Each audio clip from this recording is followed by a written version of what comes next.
Future Weapons is a television series that premiered on April 19, 2006 on the Discovery Channel.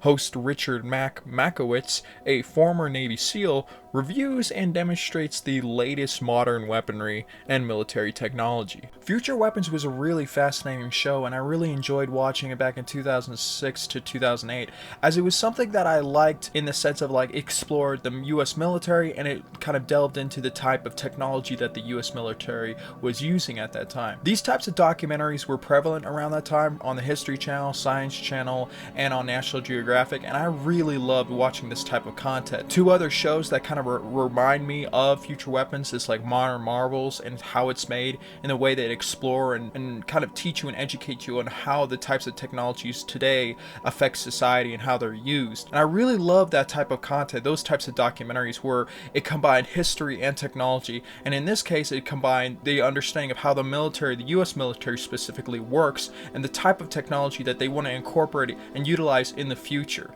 So in this video today, I kind of want to just talk briefly about this series because there are a lot of episodes, there are a lot of weapons and technology that they go over with, but I wanted to talk about some few specific types of weapons that were shown in the show and that were kind of gone over and were discussed and kind of analyzed, because there's a lot to cover here, and I hope you guys enjoy the amount of information that I give you guys nonetheless. So I wanted to start off with the weapons, the military technology that was covered in Future Weapons that have been somewhat successful either in the US military or in militaries around the world, and here's just a short list that I can remember from. For example, the Excalibur artillery round, which was a precision guided artillery shell that was covered and has been successful in the war in Ukraine up against many long range targets far from artillery pieces that can't be hit very precisely with conventional artillery. So this was sort of a groundbreaking weapon that was able to hit targets very precisely from long ranges away. Another one was the PZH-2000 self-propelled artillery piece, which wasn't fully adopted into the US military but has been successful in Europe, and we also see how successful it is in Ukraine as well. This is a really effective self-propelled artillery piece that's extremely accurate. Another one was the Javelin anti-tank missile, which at that time, back in 2006-2007, wasn't really that well known until Call of Duty Modern Warfare came out, and we saw how awesome these types of weapons were, playing through the campaign.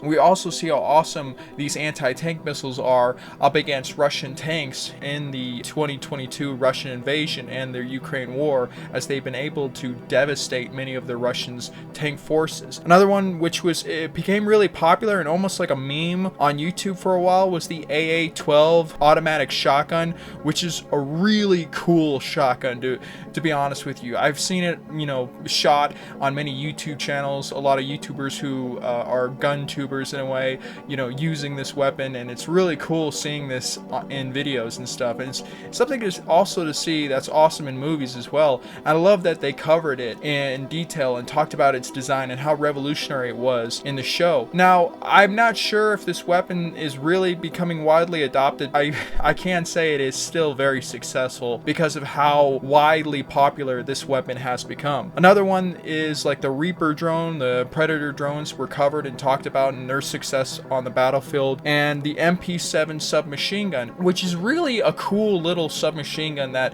is discussed in the episode for the fact that it uses a sort of rifle round to stop bad guys in the way that a lot of pistol calibers can't, so it's an improvement over the MP5, and it has been very much adopted in a lot of militaries in Europe and somewhat in the US military. But the thing is, what's so cool about it is how memorable it is to me, because I remember using the weapon a lot in Half-Life 2. It's a really cool little gun. I don't know, it's really awesome as a submachine gun because it really does fit that role of a kind of personal defense weapon. And also seeing how popular it became in the Modern Warfare series, especially how it was utilized in a lot of multiplayer matches, as when I was growing up watching it being used a lot and people kind of getting a lot of kill streaks with it. It's a really cool little gun, and I like the fact that it became popular as a personal defense weapon. And I like the fact that there are other weapons systems that have been covered on Future Weapons that did become popular, but there also are a long list of those that actually became somewhat unsuccessful. Now, when I say unsuccessful, I feel like these is a list or a short list of weapons that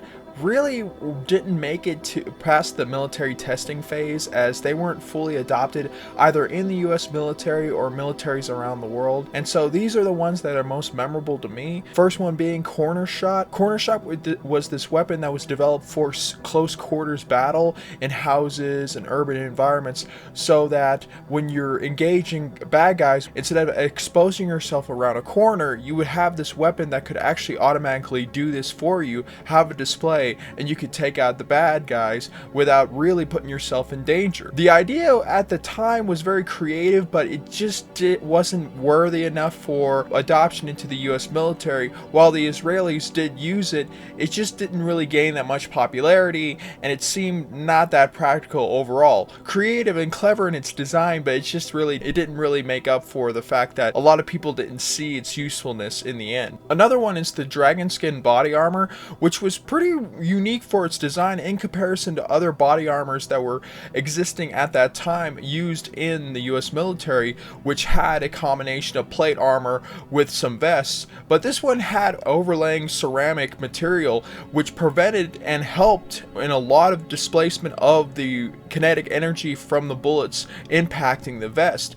And it was quite brilliant at that time in its design. And I think that this idea for it was very unique at that time, but again, it just didn't pass the military testing phase, and a lot of the military officials didn't feel that this vest really could be useful overall, or that they would want to manufacture it en masse. Now, the last one is the most noteworthy one, for the fact that a lot of people know what this weapon is, and people kind of seen this before, and it's been in the kind of testing phase and experimentation for a long period of time, and that is the railgun artillery. It was talked about on the Future Weapons episode, I think once or twice, and a lot of times there's been people that had a lot of anticipation for this weapon system as being revolutionary, because of the fact that it didn't use a traditional gunpowder or explosives to propel the projectile, but instead used electromagnets to do so. But the thing was, it turned out to be a lot more expensive and a lot more of a problem than they had expected, because of the fact of how it was development phase that the Navy had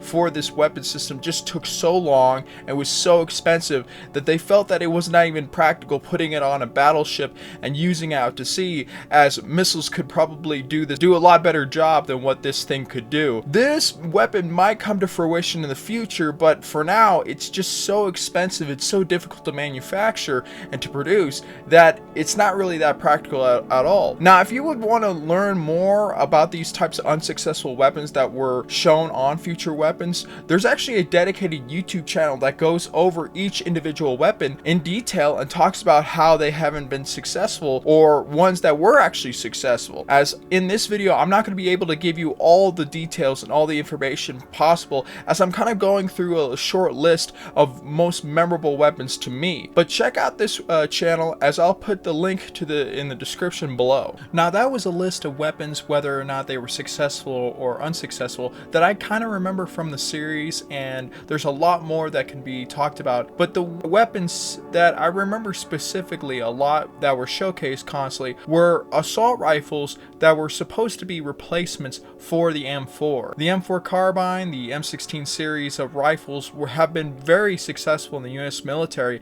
and it seems that on many episodes of Future Weapons, they always were trying to display or showcase guns that were going to be somewhat future replacements for these weapons, and it seemed like they were never really successful.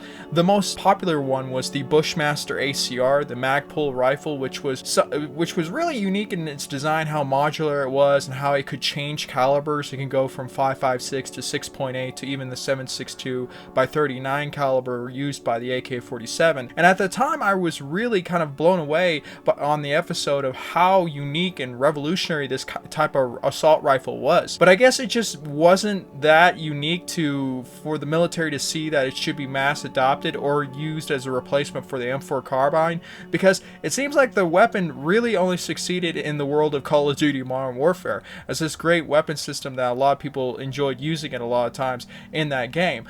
Other than that, though, it kind of went the way of like the Scar H rifle, which for a time was also seen as a replacement for the M4, as these two rifles just didn't have capability or the modularity that the M4 carbine had, and a lot of the military just didn't see it as useful for their ground forces. The other weapons were like, I think another one was like a 6.8 assault rifle that I mentioned was a caliber that the Magpul Bushmaster ACR was able to be chambered in. And another one, I kind of remember there was an episode where they covered the HK416. I might be misremembering it, but they kind of went over this as also a 5.56 type caliber rifle that was going to be able to replace the M4. And I know I'm missing, of course, there's a lot of other replacement rifles that they were talking about on that show, but those were the three that I just mostly remember because of the fact of how they were really pushing them as the replacements for the M4 carbine and for the M16 series of assault rifles. But it just didn't ever materialize. I guess the military didn't see them as that capable or as that futuristic.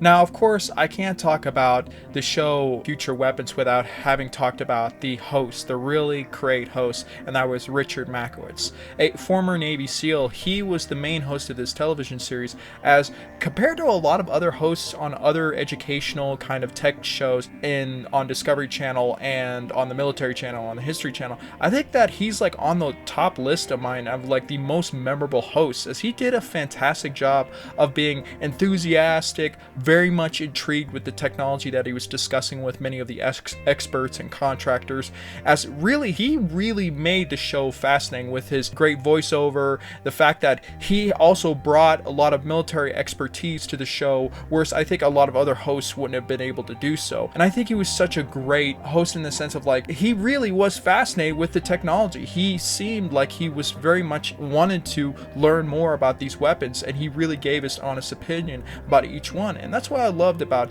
his presentation when it came to Future Weapons. Now, he did go on to be in Deadliest Warrior, another show that is pretty wild that came out on Spike TV, and I could probably do a whole review of that television series in the future. But he came on pretty late on that show as like a third host, and he did a pretty decent enough job on that show. But I think after that, he really didn't do that much of anything else of noteworthy, except for like a couple History Channel programs, Mankind and The Story of All of Us, where he was like doing interviews in between segments on that show. And I think that is where I kind of end when it comes to his appearances and really hosting. Is mainly it's what I remember him for as Future Weapons. Now, sadly though, Richard Makowitz did pass away in Texas on January 2nd, 2017 from brain cancer. And it's really sad that he really passed away at a very young age of 51, as he was really a cool dude. And it's like listening to a lot of his motivational talks and a lot of him just interviewing people, he just seemed like a really chill guy, a very down-to-earth person. And that's what I really liked about him being on the show Future Weapons. Now, in conclusion, I think that Future Weapons really was a program of its time.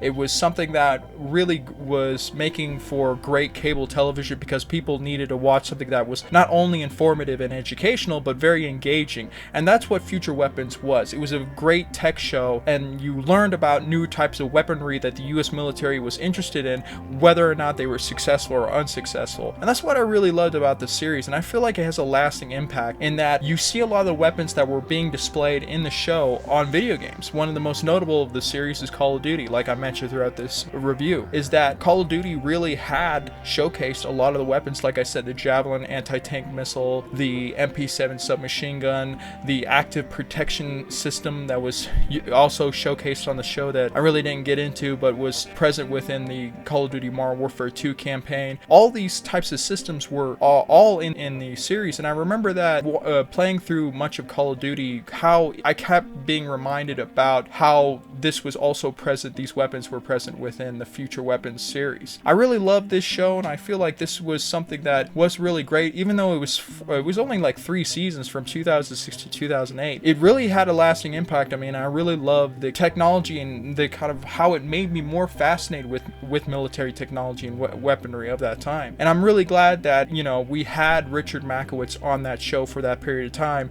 and it's really sad that he actually passed away, as he was a fantastic host on that show, and I feel like he really did an impeccable job. So let me know in the comment section what episodes, what technologies I missed and I should have kind of covered, because I know that this video doesn't cover every aspect, every technology and weapon that was discussed in that series. It's the only ones ones that I found most notable, most memorable to me. But let me know in the comment section down below what weapons you guys found fascinating, what episodes you found absolutely great, and what you guys thought of Richard Makowitz. As hopefully you guys enjoyed this, as it was sort of took me a while to make this episode as well. So yeah, I hope you guys like this like this video that I did. So yeah, and like always, everyone have a wonderful day.